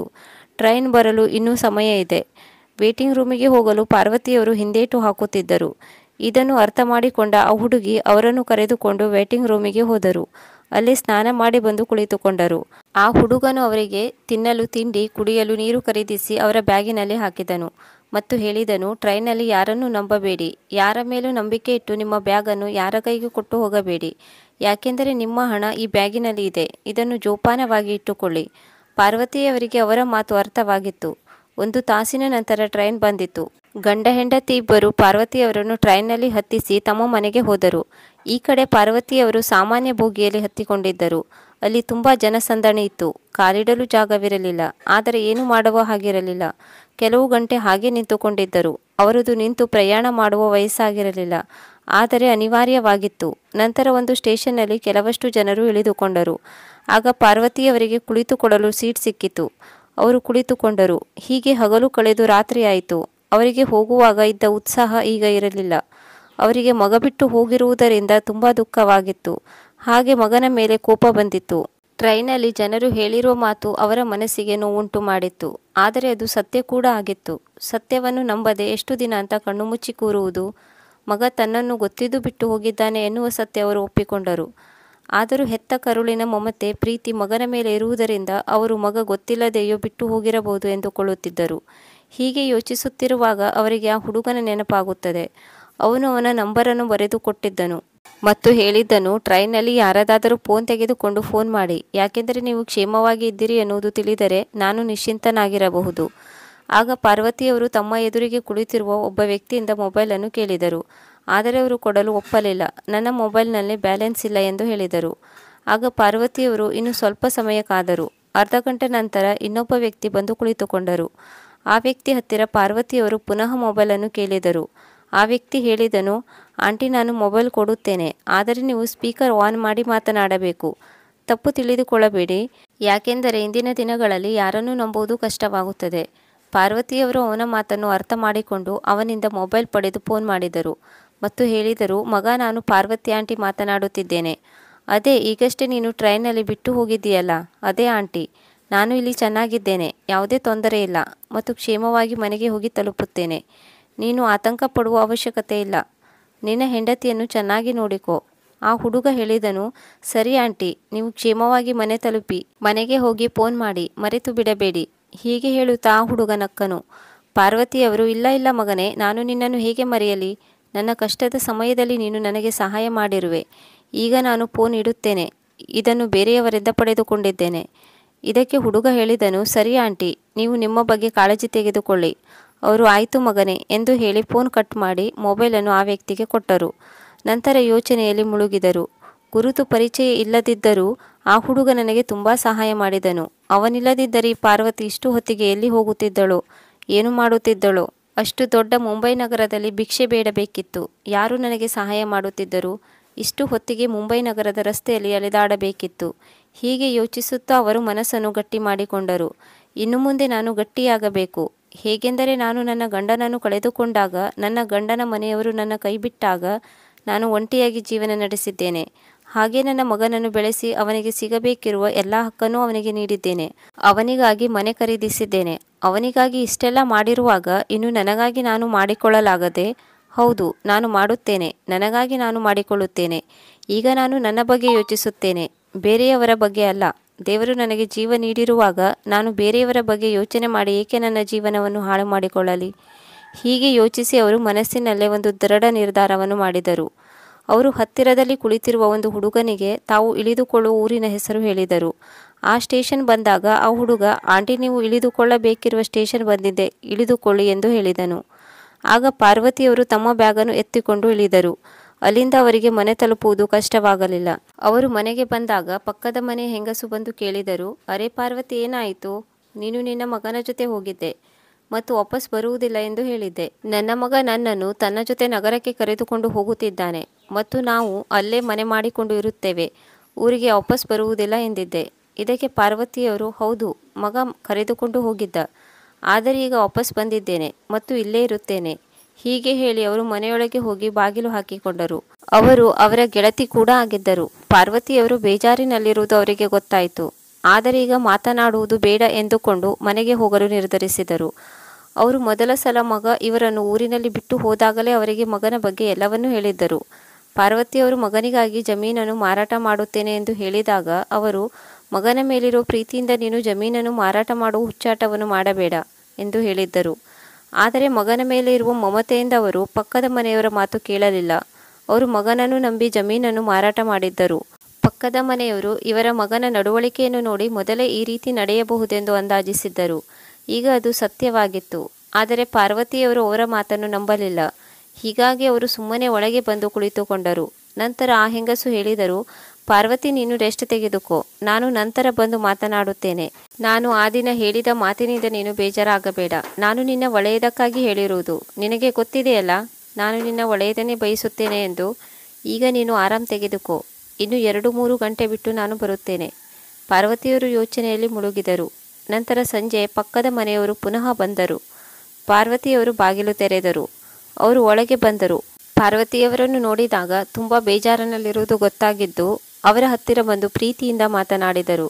ಪಾರ್ವತಿ, ಏನಾಯಿತು? ಏಕೆ ಇಷ್ಟೊಂದು ಬೇಜಾರಿನಲ್ಲಿರುವೆ? ನಿನ್ನ ಮಗ ನಿನ್ನನ್ನು ನಗರದಲ್ಲಿ ಇರಲು ಕರೆದುಕೊಂಡು ಹೋಗಿದ್ದ. ಹೀಗಿರುವಾಗ ನೀನು ಇದ್ದಕ್ಕಿದ್ದಂತೆ ಹೇಗೆ ಊರಿಗೆ ವಾಪಸ್ ಬಂದೆ? ಅದು ಕೂಡ ಒಬ್ಬಳೇ? ಯಾಕೆ? ಅಲ್ಲಿ ಎಲ್ಲವೂ ಸರಿಯಾಗಿಲ್ಲವೇ? ಹೇಳು ಪಾರ್ವತಿ, ಏನಾಯಿತು? ನಾನು ನಿನ್ನ ತಂಗಿ ಇದ್ದ ಹಾಗೆ. ಹೀಗೆ ಅವರು ಪ್ರೀತಿಯಿಂದ ಕೇಳುತ್ತಿದ್ದಂತೆ ಪಾರ್ವತಿಯವರ ಕಣ್ಣಿಂದ ನೀರು ಸುರಿಯತೊಡಗಿತು. ಅವರನ್ನು ಅವರು ಎಷ್ಟೇ ಕಂಟ್ರೋಲ್ ಮಾಡಿಕೊಂಡರೂ ಅಳುವನ್ನು ತಡೆದುಕೊಳ್ಳಲಾಗಲಿಲ್ಲ. ಅವರು ಜೋರಾಗಿ ಅಳಲು ಶುರು ಮಾಡಿದರು. ಅವರು ತುಂಬ ದುಃಖಿತರಾಗಿದ್ದರು. ಮಗ ಮಾಡಿದ ಕೆಲಸವನ್ನು ಅವರ ಜೊತೆ ಅಳುತ್ತಾ ಅಳುತ್ತಾ ಹೇಳಿಕೊಂಡರು. ನಂತರ ಪಕ್ಕದ ಮನೆಯವರು ಅವರನ್ನು ಹಾಗೋ ಹೀಗೋ ಮಾಡಿ ಸಮಾಧಾನ ಮಾಡಿ ಸುಮ್ಮನಾಗಿಸಿದರು. ನಂತರ ಮತ್ತೆ ಕೇಳಿದರು, ಪಾರ್ವತಿ, ಇಲ್ಲಿಂದ ಹೊರಟ ಮೇಲೆ ಏನು ನಡೆಯಿತು ಎನ್ನುವುದನ್ನು ಪೂರ್ತಿಯಾಗಿ ಬಿಡಿಸಿ ಹೇಳು. ನಂತರ ಪಾರ್ವತಿಯವರು ಇಲ್ಲಿಂದ ಹೊರಟ ಮೇಲೆ ನಡೆದ ಎಲ್ಲ ಘಟನೆಯನ್ನು ವಿವರಿಸಿ ಹೇಳಿದರು. ಮಗ ಇಲ್ಲಿಂದ ಕರೆದುಕೊಂಡು ಹೋದ, ಆದರೆ ಮನೆಗೆ ಕರೆದುಕೊಂಡು ಹೋಗಲಿಲ್ಲ. ದಾರಿ ಮಧ್ಯದಲ್ಲಿ ನಾಪತ್ತೆಯಾದ. ಫೋನ್ ಮಾಡಿದರೂ ಫೋನ್ ರಿಸೀವ್ ಮಾಡಲಿಲ್ಲ. ಈ ಎಲ್ಲ ಸತ್ಯವನ್ನು ಹೇಳಿದರು. ಇದನ್ನು ಕೇಳಿದ ಪಕ್ಕದ ಮನೆಯವರು ಆಶ್ಚರ್ಯಗೊಂಡರು. ಯಾರಾದರೂ ಇಷ್ಟು ಬೇಜವಾಬ್ದಾರಿಯಿಂದ ವರ್ತಿಸುತ್ತಾರೆಯೇ? ತಮ್ಮ ಅಮ್ಮನನ್ನು ಮನೆಯಿಂದ ಕರೆದುಕೊಂಡು ಹೋಗಿ ದೂರದಲ್ಲಿ ಎಲ್ಲೋ ಬಿಟ್ಟು ಬರುವಂತಹ ಮಕ್ಕಳು ಇರುತ್ತಾರೆಯೇ? ನಂತರ ಅವರು ತಮ್ಮ ಮೊಬೈಲ್ನಿಂದ ಪಾರ್ವತಿಯವರ ಮಗನಿಗೆ ಫೋನ್ ಮಾಡಿದರು. ಆದರೆ ಅವನು ಫೋನ್ ಎತ್ತಲಿಲ್ಲ, ಏಕೆಂದರೆ ಅವರ ನಂಬರ್ ಅವನ ಹತ್ತಿರ ಸೇವ್ ಇತ್ತು. ನಂತರ ಅವರು ಬೇರೆಯವರ ಫೋನ್ ತೆಗೆದುಕೊಂಡು ಪುನಃ ಫೋನ್ ಮಾಡಿದರು. ಆಗ ಅವನು ಫೋನ್ ರಿಸೀವ್ ಮಾಡಿದನು. ಫೋನ್ ರಿಸೀವ್ ಮಾಡಿದ ನಂತರ, ನಾನು ನಿಮ್ಮ ಪಕ್ಕದ ಮನೆಯ ಆಂಟಿ ಮಾತನಾಡುತ್ತಿದ್ದೇನೆ. ನಾನು ಪಾರ್ವತಿ ಹತ್ತಿರ ಮಾತನಾಡಬೇಕಿತ್ತು. ಅವಳು ಅಲ್ಲಿದ್ದಾಳಾ? ನಾನು ಅಂದುಕೊಂಡಿದ್ದೆ ಪಾರ್ವತಿಯೇ ನನಗೆ ಫೋನ್ ಮಾಡುತ್ತಾಳೆ ಎಂದು. ಆದರೆ ಅವಳು ಫೋನ್ ಮಾಡಲಿಲ್ಲ. ಪಾರ್ವತಿಗೆ ಸ್ವಲ್ಪ ಫೋನ್ ಕೊಡು, ನಾನು ಅವಳ ಹತ್ತಿರ ಮಾತನಾಡಬೇಕು. ಇದನ್ನು ಕೇಳಿದ ಪಾರ್ವತಿಯ ಮಗ ಗಾಬರಿಯಾದನು. ಮತ್ತವನು ಸುಳ್ಳು ಹೇಳಿದನು. ಅವನಿಗೇನು ಗೊತ್ತು ಅವರ ಅಮ್ಮ ಮನೆಗೆ ಹೋಗಿ ತಲುಪಿದ್ದಾರೆ ಎಂದು? ರಸ್ತೆಯಲ್ಲಿ ಅಲಿದಾಡುತ್ತಿರಬಹುದು ಎಂದುಕೊಂಡಿದ್ದನು. ಹೀಗಾಗಿ ಅವನು ತನ್ನ ಪಕ್ಕದ ಮನೆಯ ಆಂಟಿಗೆ ಹೇಳಿದನು, ಆಂಟಿ, ಅಮ್ಮ ಮನೆಯಲ್ಲಿ ರೆಸ್ಟ್ ತೆಗೆದುಕೊಳ್ಳುತ್ತಿದ್ದಾರೆ. ಈಗ ಸ್ವಲ್ಪ ಹೊತ್ತಿಗೆ ಮುಂಚೆ ನಾವು ಮನೆ ತಲುಪಿದ್ದೇವೆ. ಹೀಗಾಗಿ ಅವರು ರೆಸ್ಟ್ ಮಾಡುತ್ತಿದ್ದಾರೆ. ನಿಮ್ಮ ಜೊತೆ ನಂತರ ಮಾತನಾಡುತ್ತಾರೆ. ಈಗ ಮಾತನಾಡಲು ಆಗುವುದಿಲ್ಲ. ದೂರದ ಪ್ರಯಾಣ ಮಾಡಿ ಅವರು ಸುಸ್ತಾಗಿದ್ದಾರೆ. ನೀವು ಬರುತ್ತಲೇ ಫೋನ್ ಮಾಡಿದ್ದೀರಿ. ನಂತರ ಅವರು ಹೇಳಿದ್ದರು, ಹೋಗಿ ತಲುಪುತ್ತಿದ್ದಂತೆ ಎಲ್ಲಿ ಫೋನ್ ಮಾಡಿದ್ದೇನೆ? ನೀವು ನಿನ್ನೆ ಬೆಳಿಗ್ಗೆ ಹೋಗಿ ತಲುಪಿರಬಹುದಲ್ಲ. ಪಾರ್ವತಿ ಇಲ್ಲಿಯವರೆಗೂ ರೆಸ್ಟ್ ತೆಗೆದುಕೊಳ್ಳುತ್ತಿದ್ದಾಳೆಯೇ? ನಂತರ ಅವನು ಹೇಳಿದನು, 2 ದಿನದ ನಿದ್ರೆ ಇಷ್ಟು ಬೇಗ ಎಲ್ಲಿ ಪೂರ್ಣಗೊಳ್ಳುತ್ತದೆ? ಮತ್ತು ಅಮ್ಮನಿಗೆ ಇಲ್ಲಿ ಕೆಲಸವಾದರೂ ಏನಿದೆ? ಊಟ ತಿಂಡಿ ಮಾಡಿ ರೆಸ್ಟ್ ತೆಗೆದುಕೊಳ್ಳುವುದೇ ಕೆಲಸ. ಮತ್ತು ನೀವು ನನ್ನ ಹತ್ತಿರ ಯಾವ ರೀತಿ ಮಾತನಾಡುತ್ತಿದ್ದೀರಿ? ನಾನು ಹೇಳಿದೆನಲ್ಲ, ಅಮ್ಮ ರೆಸ್ಟ್ ತೆಗೆದುಕೊಳ್ಳುತ್ತಿದ್ದಾಳೆ ಎಂದು. ನಾನೇನು ಸುಳ್ಳು ಹೇಳುತ್ತಿದ್ದೇನೆಯೇ? ಅವರು ಇನ್ನೂ ಏನೋ ಹೇಳಲು ಹೊರಟಿದ್ದರು. ಅಷ್ಟರಲ್ಲಿ ಪಾರ್ವತಿ ಬಾಯಿಯ ಮೇಲೆ ಬೆರಳಿಟ್ಟು ಏನೂ ಹೇಳಬೇಡವೆಂದು ಸನ್ನೆ ಮಾಡಿದಳು. ಹೀಗಾಗಿ ಪಕ್ಕದ ಮನೆಯವರು ಫೋನ್ ಕಟ್ ಮಾಡಿದರು. ಅತ್ತ ಕೇಶವ್ ಫೋನ್ ಇಟ್ಟು ನಂಬರನ್ನು ಬ್ಲಾಕ್ ಲಿಸ್ಟಿಗೆ ಹಾಕಿದನು. ಇದರಿಂದ ಅವರಿಗೆ ಅವರ ಮಗ ಬೇಕಂತಲೇ ಬಿಟ್ಟು ಹೋಗಿರುವುದೆಂದು ಗೊತ್ತಾಯಿತು. ಸತ್ಯ ಮೊದಲೇ ಗೊತ್ತಿತ್ತು, ಆದರೆ ತಾಯಿ ಮಮತೆ ಒಪ್ಪಿಕೊಳ್ಳಲು ತಯಾರಿರಲಿಲ್ಲ. ಯಾವುದೋ ಒಂದು ಮೂಲೆಯಲ್ಲಿ ಇದು ಸುಳ್ಳು ಇರಬಹುದು ಎನ್ನುವ ನಂಬಿಕೆ ಇತ್ತು. ಆ ನಂಬಿಕೆ ಈಗ ಪೂರ್ತಿಯಾಗಿ ಸತ್ತು ಹೋಯಿತು. ಈಗ ಅವರು ಅಂದುಕೊಂಡಿದ್ದೇ ಸತ್ಯ ಎನ್ನುವುದು ಗೊತ್ತಾಯಿತು. ಅವರ ಪಕ್ಕದ ಮನೆಯವರು ಇದನ್ನೇ ಹೇಳಿದರು. ನೀನು ಅವನಿಗಾಗಿ ಇಷ್ಟೆಲ್ಲ ಮಾಡಿರುವೆ, ಈಗ ನಿನಗಾಗಿ ನೀನು ಮಾಡಿಕೊಳ್ಳಲಾಗುವುದಿಲ್ಲವೇ? ನೀನು ಈ ಊರಿಗೆ ಬಂದಾಗ ನಿನ್ನ ಹತ್ತಿರ ಏನೂ ಇರಲಿಲ್ಲ, ಕೇವಲ ಒಂದು ಚಿಕ್ಕ ಜಮೀನಿತ್ತು. ಆ ನಂಬಿಕೆಯ ಮೇಲೆ ನೀನು ಇಲ್ಲಿಗೆ ಬಂದೆ. ನಂತರ ನಿನ್ನ ಪ್ರಯತ್ನದಿಂದ ಎಲ್ಲವನ್ನೂ ಸಂಪಾದಿಸಿದೆ, ಮನೆಯನ್ನು ಖರೀದಿಸಿದೆ. ನಿನ್ನ ಒಂದು ಚಿಕ್ಕ ಜಮೀನಿನಿಂದ ಇಷ್ಟೆಲ್ಲ ಮಾಡಿದ್ದೀಯಾ? ಈಗಲೂ ನೀನು ಮಾಡುತ್ತೀಯಾ? ನಿನಗೆ ಬುದ್ಧಿ ಸ್ವಲ್ಪ ಕಡಿಮೆ ಇದೆ. ಹೀಗೆ ಹೇಳಿ ಜೋರಾಗಿ ನಕ್ಕರು. ಪಾರ್ವತಿಯವರು ಮುಗುಳ್ನಕ್ಕು. ನೀನು ಸರಿಯಾಗಿ ಹೇಳಿದೆ. ಈಗ ನೀನು ಕೇವಲ ನಿನ್ನ ಬಗ್ಗೆ ಯೋಚನೆ ಮಾಡಬೇಕು. ಮಾರನೇ ದಿನದಿಂದ ಪಾರ್ವತಿಯವರು ಹೊಸ ಜೀವನವನ್ನು ಶುರು ಮಾಡಿದರು. ಈಗ ಅವರು ನೋಡಿದರು, ಮನೆಯಲ್ಲಿ ಯಾವುದೇ ಸಾಮಗ್ರಿಗಳಿರಲಿಲ್ಲ. ಏಕೆಂದರೆ ಮನೆ ಖಾಲಿ ಮಾಡಿ ಹೋಗುವಾಗ ಕೆಲವಷ್ಟು ವಸ್ತುಗಳನ್ನು ಮಾರಾಟ ಮಾಡಿದ್ದರೆ ಇನ್ನು ಕೆಲವಷ್ಟು ಪಕ್ಕದ ಮನೆಯವರಿಗೆ ಕೊಟ್ಟಿದ್ದರು. ಅದನ್ನೆಲ್ಲ ಅವರು ವಾಪಸ್ ಕೊಟ್ಟರು. ಕೆಲವು ಮಾರಾಟ ಮಾಡಿದ ವಸ್ತುಗಳನ್ನು ಪುನಃ ಖರೀದಿಸಲು ಅವರಿಗೆ ಹಣದ ಅವಶ್ಯಕತೆ ಇತ್ತು. ಈಗ ಪಾರ್ವತಿಯವರು ಯೋಚನೆ ಮಾಡುತ್ತಿದ್ದರು, ಈ ವಯಸ್ಸಿನಲ್ಲಿ ನಾನು ಏನು ಕೆಲಸ ಮಾಡುವುದು ಎಂದು. ಆಗ ಪಕ್ಕದ ಮನೆಯವರು ಅವರಿಗೆ ಅರ್ಥ ಮಾಡಿಸಿದರು. ನಿನ್ನ ಹತ್ತಿರ ಆಗದಿರುವ ಕೆಲಸವನ್ನು ಬೇರೆಯವರಿಂದ ಮಾಡಿಸು.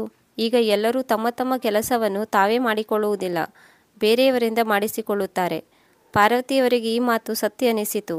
ಪಾರ್ವತಿಯವರು ಪುನಃ ತಮ್ಮ ಮೊದಲನೇ ಕೆಲಸವನ್ನು ಶುರು ಮಾಡಿದರು. ಅವರು ಕಡಿಮೆ ಬೆಲೆಗೆ 1 ವರ್ಷಕ್ಕೆ ಜಮೀನನ್ನು ಬಾಡಿಗೆ ಪಡೆದು ಅದರಲ್ಲಿ ವ್ಯವಸಾಯ ಮಾಡಲು ಶುರು ಮಾಡಿದರು. ವ್ಯವಸಾಯದಿಂದ ಬಂದ ಮೊದಲ ಫಸಲಿನ ಲಾಭದಲ್ಲಿ ಅರ್ಧ ಮಾಲೀಕರಿಗೆ ಕೊಡಬೇಕಿತ್ತು. ನಂತರ ಅವರು ಎಷ್ಟೇ ಬೆಳೆ ಬೆಳೆದರೂ ಅದು ಇವರಿಗೆ ಸೇರುತ್ತಿತ್ತು. ಹೀಗೆ ಅವರು 2-3 ಜಮೀನನ್ನು ಬಾಡಿಗೆ ಪಡೆದರು. ಯಾಕೆಂದರೆ ಈಗ ಅವರ ಸ್ವಂತ ಜಮೀನು ಇರಲಿಲ್ಲ. ಅವರು ಸ್ವಂತ ಜಮೀನನ್ನು ಈ ಮೊದಲೇ ಮಾರಾಟ ಮಾಡಿದ್ದರು. ಅವರು ನಿಧಾನಕ್ಕೆ ತಮ್ಮ ಕೆಲಸವನ್ನು ಶುರು ಮಾಡಿದರು. ಆದರೆ ದೇವರು ಪರೀಕ್ಷೆ ಮಾಡಲು ಶುರು ಮಾಡಿದರೆ ಎಲ್ಲ ಕಷ್ಟಗಳು ಒಟ್ಟಿಗೆ ಬರುತ್ತವೆ ಎಂದು ಹೇಳುತ್ತಾರಲ್ಲ, ಹಾಗೆ ಆಯಿತು. ಪಾರ್ವತಿಯವರು ಬೆಳೆ ಬೆಳೆದು ಕಟಾವಿಗೆ ಬಂದ ಸಮಯದಲ್ಲಿ ತುಂಬ ಮಳೆ ಸುರಿದು ಎಲ್ಲ ಫಸಲು ಹಾಳಾಯಿತು. ಅವರು ಎಷ್ಟು ಲಾಭ ಬರುತ್ತದೋ ಎಂದುಕೊಂಡಿದ್ದರೋ ಅಷ್ಟು ಲಾಭ ಬರಲಿಲ್ಲ. ಬಂದ ಲಾಭದಲ್ಲಿ ಅರ್ಧದಷ್ಟು ಬೆಳೆ ಮಾಲೀಕರಿಗೆ ನೀಡಿ ಉಳಿದ ಹಣವನ್ನು ಕೆಲಸದಾಳುಗಳಿಗೆ ನೀಡಿದರು. ಅವರಿಗೆ ಯಾವ ಲಾಭವೂ ಬರಲಿಲ್ಲ. ಆದರೂ ಅವರು ಧೈರ್ಯಗೆಡಲಿಲ್ಲ. ಅವರು ಪುನಃ ಹೊಲದಲ್ಲಿ ಬೀಜವನ್ನು ಬಿತ್ತಿದರು. 2ನೇ ಫಸಲಿನಲ್ಲಿಯೂ ಅವರಿಗೆ ಹೆಚ್ಚಿನ ಲಾಭ ಬರಲಿಲ್ಲ. ಹೀಗೆ 1 ವರ್ಷ ಕಳೆದು ಹೋಯಿತು. ನಂತರ ಮುಂದಿನ ವರ್ಷ ಪುನಃ ಅವರು ಜಮೀನನ್ನು 1 ವರ್ಷಕ್ಕೆ ಬಾಡಿಗೆ ಪಡೆದರು. ಈಗ ಅವರು ಪ್ರಯತ್ನಪಟ್ಟು ದುಡಿಯುತ್ತಿದ್ದರು.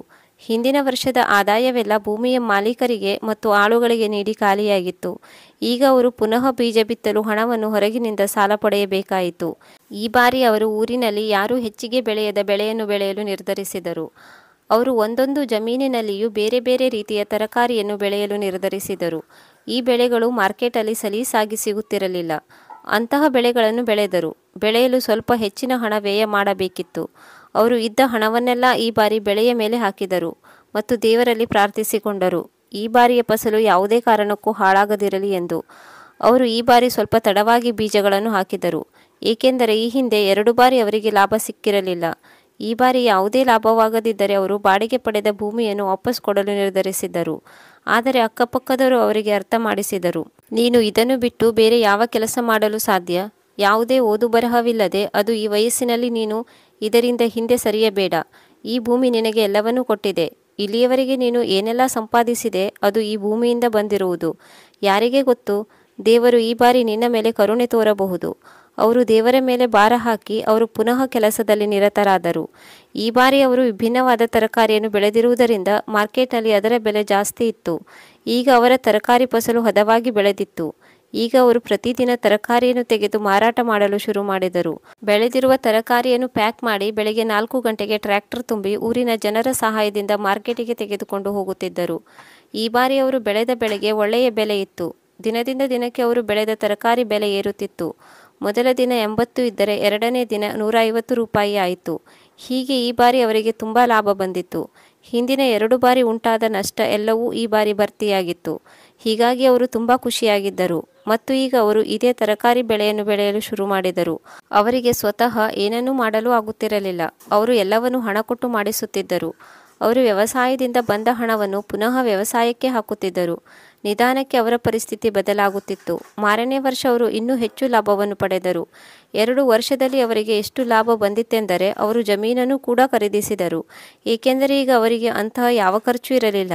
ಈಗ ಅವರಿಗೆ ಮಗನಿಗೆ ಓದಿಸುವ ಖರ್ಚು ಇರಲಿಲ್ಲ ಮತ್ತು ಅವನು ಹೊರಗಡೆ ಹೋಗುವ ಖರ್ಚು, ಮೋಜು ಮಸ್ತಿಯ ಖರ್ಚು ಯಾವುದೂ ಇರಲಿಲ್ಲ. ಈಗ ಅವರು ಒಬ್ಬರೇ ಇದ್ದರು. ಅವರಿಗೆ ಏನು ಬೇಕು ಅದನ್ನು ಮಾಡಿ ತಿನ್ನುತ್ತಿದ್ದರು. ದೇವರು ಅವರ ಮೇಲೆ ಕರುಣೆ ತೋರಿದ್ದರಿಂದ ಅವರಿಗೆ ಎಲ್ಲ ಕಡೆಯಿಂದಲೂ ಹಣ ಹರಿದು ಬರುತ್ತಿತ್ತು. ಒಂದು ದಿನ ಪ್ರಾಪರ್ಟಿ ಡೀಲರ್ ಒಂದು ಪಾರ್ಟಿಯನ್ನು ಕರೆದುಕೊಂಡು ಮನೆಯನ್ನು ತೋರಿಸಲು ಪಾರ್ವತಿ ಅವರ ಮನೆಗೆ ಬಂದರು. ಪಾರ್ವತಿಯವರು ಆ ಸಮಯದಲ್ಲಿ ಮನೆಯಿಂದ ಹೊರಗಡೆ ಇದ್ದರು. ಅವರಿಗೆ ಪ್ರಾಪರ್ಟಿ ಡೀಲರ್ ನೋಡಿ ಅರ್ಥವಾಗಿತ್ತು, ಇವರು ಮನೆಯನ್ನು ಖರೀದಿ ಮಾಡಲು ಬಂದಿದ್ದಾರೆ ಎಂದು. ಅವರು ಪಕ್ಕದ ಮನೆಯವರಿಗೆ ಹೋಗಿ ಹೇಳಿದರು. ಪಕ್ಕದ ಮನೆಯವರು ಹೋಗಿ ಹೀಗೆ ಹೇಳಿದರು, ಇಲ್ಲಿ ಮನೆಯಲ್ಲಿ ಯಾರೂ ಇರುವುದಿಲ್ಲ, ಅವರು ಯಾವಾಗಲಾದರೂ ಬಂದು ಹೋಗಿ ಮಾಡುತ್ತಾರೆ. ಆಗ ಪ್ರಾಪರ್ಟಿ ಡೀಲರ್ ಹೇಳಿದನು, ಬಂದು ಹೋಗುವುದು ಪರವಾಗಿಲ್ಲ, ಆದರೆ ಈ ಮನೆಯನ್ನು ಸ್ವಾಧೀನಪಡಿಸಿಕೊಳ್ಳುವ ಬಗ್ಗೆ ಯೋಚಿಸಬೇಡಿ ಅಮ್ಮ ಎಂದು ಹೇಳಿ ನಕ್ಕನು. ಅವನು ಪ್ರಾಪರ್ಟಿಯನ್ನು ತೋರಿಸಿ ಹೊರಟು ಹೋದನು. ಪಕ್ಕದ ಮನೆಯವರು ಅವನ ನಂಬರನ್ನು ಪಡೆದುಕೊಂಡರು. ಯಾರಾದರೂ ಮನೆಯನ್ನು ನೋಡಲು ಬಂದರೆ ನಾವು ನಿಮಗೆ ತಿಳಿಸುತ್ತೇವೆ ಎಂದು ಅವರು ನಂಬರ್ ಕೊಟ್ಟು ಹೇಳಿದನು. ಇಲ್ಲಿ ಬೇರೆ ಯಾರದಾದರೂ ಜಮೀನು ಮಾರಾಟ ಮಾಡುವುದಿದ್ದರೆ ನನಗೆ ತಿಳಿಸಿ ಎಂದು ಹೇಳಿ ಮಾತಲ್ಲಿ ಕೇಶವ್ ಯಾವಾಗ ಮನೆಗೆ ಬರುತ್ತಾನೆ ಎಂದು ಹೇಳಿ ಎಂದು ಹೋದನು. ಈ ಕಡೆ ಪಾರ್ವತಿಯವರು ಮಗ ಮನೆಗೆ ಬಂದರೆ ಅವನಿಗೆ ಸರಿಯಾಗಿ ಬುದ್ಧಿ ಕಲಿಸಬೇಕೆಂದು ಯೋಚಿಸಿದರು. ಈಗ ಪಾರ್ವತಿಯವರು ಮಗ ಮನೆಗೆ ಬರುವುದನ್ನು ಕಾಯುತ್ತಿದ್ದರು. ಅವನನ್ನು ಸ್ವಾಗತಿಸಲು ಎಲ್ಲ ರೀತಿಯ ತಯಾರಿಯನ್ನು ಮಾಡಿಕೊಂಡಿದ್ದರು. ಅವರು ಪೊಲೀಸ್ ಸ್ಟೇಷನ್ಗೆ ಹೋಗಿ ತಮಗಾದ ಅನ್ಯಾಯದ ಬಗ್ಗೆ ಕಂಪ್ಲೇಂಟ್ ಕೊಟ್ಟಿದ್ದರು. ಅವರು ಕೊಟ್ಟ ಕಂಪ್ಲೇಂಟಿನ ಆಧಾರದ ಮೇಲೆ ಪೊಲೀಸರು ಯಾವಾಗ ಬೇಕಾದರೂ ಮನೆಗೆ ಬರಬಹುದಿತ್ತು. ಈಗ ಕೇಶವ್ ಮನೆಗೆ ಬಂದಿದ್ದನು. ಏಕೆಂದರೆ ಅವನ ಮನೆಯ ಬೆಲೆ ಈಗ ಲಕ್ಷಗಳ ಬದಲಾಗಿ ಕೋಟಿಗೆ ತಲುಪಿತ್ತು. ಅವರ ಊರಿನ ಪಕ್ಕದಲ್ಲಿ ಸರಕಾರಿ ಪ್ರಾಜೆಕ್ಟ್ ಶುರುವಾಗಿತ್ತು. ಹೀಗಾಗಿ ಸುತ್ತಮುತ್ತಲಿನ ಜಮೀನಿನ ಬೆಲೆ ಗಗನಕ್ಕೇರಿತು. ಅವನು ಮನೆಗೆ ಬಂದಾಗ ಪ್ರಾಪರ್ಟಿ ಡೀಲರ್ ಒಳಗೆ ಕುಳಿತಿರಬಹುದು ಎಂದು ಅಂದಾಜಿಸಿದನು. ಅವನು ಬಾಗಿಲು ತೆರೆದು ಒಳಗೆ ಹೋದಾಗ ಅವನ ಉಸಿರು ನಿಂತು ಹೋದಂತಾಯಿತು. ಅವನು ಯಾವ ಅಮ್ಮನನ್ನು ಟ್ರೈನ್ನಲ್ಲಿ ಬಿಟ್ಟು ಬಂದಿದ್ದನೋ ಅದೇ ಅಮ್ಮ ಅವನ ಎದುರಿಗೆ ನಿಂತಿದ್ದರು. ಅವನಿಗೆ ಏನೂ ಅರ್ಥವಾಗುವ ಮೊದಲೇ ಪೊಲೀಸರು ಅಲ್ಲಿಗೆ ಬಂದಿದ್ದರು. ಪಾರ್ವತಿಯವರು ಮಗನನ್ನು ತೋರಿಸುತ್ತಾ, ಸರ್, ಇವನೇ ನನ್ನ ಆಸ್ತಿಯನ್ನು ಮೋಸದಿಂದ ಮಾರಾಟ ಮಾಡಿದವನು ಮತ್ತು ಈಗಲೂ ನನ್ನ ಮನೆಯನ್ನು ಮಾರಾಟ ಮಾಡಲು ಬಂದಿದ್ದಾನೆ. ನಿಮಗೆ ನಂಬಿಕೆ ಬರದಿದ್ದರೆ ಸ್ವಲ್ಪ ಇರಿ, ಈಗ ಪ್ರಾಪರ್ಟಿ ಡೀಲರ್ ಬರುತ್ತಾರೆ. ಅದೇ ಸಮಯದಲ್ಲಿ ಪ್ರಾಪರ್ಟಿ ಡೀಲರ್ ಪಾರ್ಟಿ ಒಬ್ಬರನ್ನು ಕರೆದುಕೊಂಡು ಬಂದರು. ಕೊನೆಯ ಬಾರಿ ಮನೆಯನ್ನು ನೋಡಿ ವ್ಯವಹಾರ ಪಕ್ಕ ಮಾಡಲು ಬಂದಿದ್ದರು. ಆದರೆ ಮನೆಯೊಳಗೆ ಪೊಲೀಸ್ ಮತ್ತು ಕೇಶವ್ ಅವರ ಅಮ್ಮನನ್ನು ನೋಡಿ ಪ್ರಾಪರ್ಟಿ ಡೀಲರ್ ಗಾಬರಿಯಾಗಿ ಹೇಳಿದರು, ಇಲ್ಲಿ ಏನು ನಡೆಯುತ್ತಿದೆ? ಅಷ್ಟರಲ್ಲಿ ಒಬ್ಬ ಪೊಲೀಸ್ ಬಂದು ಅವರ ಹೆಗಲ ಮೇಲೆ ಕೈ ಹಾಕಿ ಕೇಳಿದರು, ನೀವು ಇಲ್ಲಿ ಏಕೆ ಬಂದಿರುವುದು? ಅವನು ಹೆದರುತ್ತಾ ಹೇಳಿದನು, ಸರ್, ನಾನು ಇಲ್ಲಿ ಮನೆಯನ್ನು ಮಾರಾಟ ಮಾಡಲು ಬಂದಿದ್ದೇನೆ. ನಾನು ಒಬ್ಬ ಪ್ರಾಪರ್ಟಿ ಡೀಲರ್. ಆಗ ಪೊಲೀಸ್ ಕೇಳಿದರು, ಇದು ಯಾರ ಮನೆ? ಇದಕ್ಕೆ ಪ್ರಾಪರ್ಟಿ ಡೀಲರ್ ಹೇಳಿದನು, ಇದು ಕೇಶವ್ ಸರ್ ಮನೆ. ಈಗ ಹೆಗಲ ಮೇಲೆ ಇದ್ದ ಪೊಲೀಸ್ ಆಫೀಸರ ಕೈ ಪ್ರಾಪರ್ಟಿ ಡೀಲರ್ ಕುತ್ತಿಗೆಗೆ ಬಂದಿತ್ತು. ಅವರು ಕುತ್ತಿಗೆಯನ್ನು ಅದುಮುತ್ತಾ ಹೇಳಿದರು, ಪೇಪರ್ಸ್ ಮೇಲೆ ಯಾರ ಸಿಗ್ನೇಚರ್ ಇದೆ ಎಂದು ನೋಡಿಲ್ಲವೇ? ಪ್ರಾಪರ್ಟಿ ಡೀಲರ್ ಕುತ್ತಿಗೆಯನ್ನು ಬಿಡಿಸಿಕೊಳ್ಳುತ್ತಾ ಹೇಳಿದರು, ಹೌದು ಸರ್, ನನ್ನಿಂದ ತಪ್ಪಾಯಿತು, ನಾನು ಸರಿಯಾಗಿ ನೋಡಲಿಲ್ಲ. ನಾನು ಮಾತುಕತೆ ನಡೆಸಿರುವುದು ಕೇಶವ್ ಸರ್ ಜೊತೆಗೆ. ಆದರೆ ಪೇಪರ್ ಮೇಲೆ ಸಹಿ ಅವನ ಅಮ್ಮನದೇ ಇರಬಹುದು. ಆದರೆ ಪಾರ್ವತಿಯವರು ಎದುರಿಗೆ ಇದ್ದರು. ಅವರು ಹೇಳುತ್ತಿದ್ದರು, ನಾನು ಮನೆ ಮಾರಾಟ ಮಾಡಿಲ್ಲ, ಜಮೀನು ಮಾರಾಟ ಮಾಡಿಲ್ಲ. ಹಾಗಿದ್ದ ಮೇಲೆ ಬೇರೆ ಯಾರು ಅವರ ಜಮೀನನ್ನು ಮನೆಯನ್ನು ಮಾರಾಟ ಮಾಡಲು ಸಾಧ್ಯ? ಮನೆಯ ಕಾಗದ ಪತ್ರಕ್ಕೆ ಇನ್ನೂ ಸಹಿ ಹಾಕಿಲ್ಲ. ಆದರೆ ಕೇಶವ್ ಯೋಚನೆ ಮಾಡಿ ಬಂದಿದ್ದನು, ಮನೆಯ ಪತ್ರಕ್ಕೆ ತಾನೇ ಅಮ್ಮನ ನಕಲಿ ಸಹಿಯನ್ನು ಮಾಡಬೇಕು, ಯಾರಿಗೂ ಗೊತ್ತಾಗೋದಿಲ್ಲ ಎಂದು. ಆದರೆ ಅವನು ಅತಿ ಆಸೆಯಿಂದ ಇಂದು ಸಿಕ್ಕಿಬಿದ್ದಿದ್ದನು. ಪೊಲೀಸರು ಅವನನ್ನು ಅಮ್ಮನಿಗೆ ಮೋಸ ಮಾಡಿದ್ದಕ್ಕೆ ಕೇಸನ್ನು ಹಾಕಿ ಅರೆಸ್ಟ್ ಮಾಡಿದರು. ಅವನನ್ನು ಅರೆಸ್ಟ್ ಮಾಡಿ ಕರೆದುಕೊಂಡು ಹೋಗುವಾಗ ಅವನು ಅಮ್ಮ ಅಮ್ಮ ಎಂದು ಕೂಗಿಕೊಳ್ಳುತ್ತಿದ್ದನು. ಅಮ್ಮ, ನೋಡು, ನಿನ್ನ ಕಣ್ಣೆದುರೇ ಪೊಲೀಸರು ನನ್ನನ್ನು ಅರೆಸ್ಟ್ ಮಾಡಿ ಕರೆದುಕೊಂಡು ಹೋಗುತ್ತಿದ್ದಾರೆ. ಆದರೆ ನೀವು ಏನು ಹೇಳದೆ ಸುಮ್ಮನೆ ನಿಂತು ತಮಾಷೆ ನೋಡುತ್ತಿದ್ದೀರಾ. ಅಮ್ಮ? ಯಾವ ಅಮ್ಮ? ನಿನಗೆ ಇಂದು ನೆನಪಾಯಿತೆ ನಿನಗೂ ಒಬ್ಬ ಅಮ್ಮ ಇದ್ದಾರೆ ಎಂದು? ಆಗ ಚಲಿಸುತ್ತಿರುವ ಟ್ರೈನ್ನಲ್ಲಿ ನಿದ್ದೆ ಮಾಡುತ್ತಿರುವ ಅಮ್ಮನನ್ನು ಬಿಟ್ಟು ಪರಾರಿಯಾಗಿದ್ದೆ. ಆಗ ಎಲ್ಲಿತ್ತು ಅಮ್ಮನ ಮೇಲಿನ ಪ್ರೀತಿ? ನಾನು ನಿನ್ನ ಜೊತೆ ಮಾತನಾಡಲು ಪ್ರಯತ್ನಿಸಿದರೆ ನೀನು ಫೋನ್ ಕಟ್ ಮಾಡುತ್ತಿದ್ದೆ. ಆಗ ಎಲ್ಲಿತ್ತು ನಿನ್ನ ಅಮ್ಮನ ಮೇಲಿನ ಪ್ರೀತಿ? ನಿನ್ನ ಹಣದಾಸೆಯಿಂದ ನನ್ನನ್ನು ಮುಂಬೈ ನಗರದಲ್ಲಿ ಭಿಕ್ಷೆ ಬೇಡಲು ಹಾಕುವವನಿದ್ದೆ. ಆಗ ಎಲ್ಲಿತ್ತು ನಿನ್ನ ಅಮ್ಮನ ಮೇಲಿನ ಪ್ರೀತಿ? ನಾನು ಸತ್ತ ಮೇಲೆ ಇದೆಲ್ಲವೂ ನಿನ್ನದೇ ಆಗಿತ್ತು. ಆದರೆ ನಿನಗೆ ಸಮಯಕ್ಕೂ ಮೊದಲೇ ಇದೆಲ್ಲವೂ ಬೇಕಿತ್ತು. ಈಗ ನೀನು ನನ್ನೆದುರು ಅಳುವ ಅವಶ್ಯಕತೆ ಇಲ್ಲ. ನನಗೆ ನಿನ್ನ ಅವಶ್ಯಕತೆ ಇದ್ದಾಗ ನೀನು ನನ್ನ ಜೊತೆ ಇರಲಿಲ್ಲ.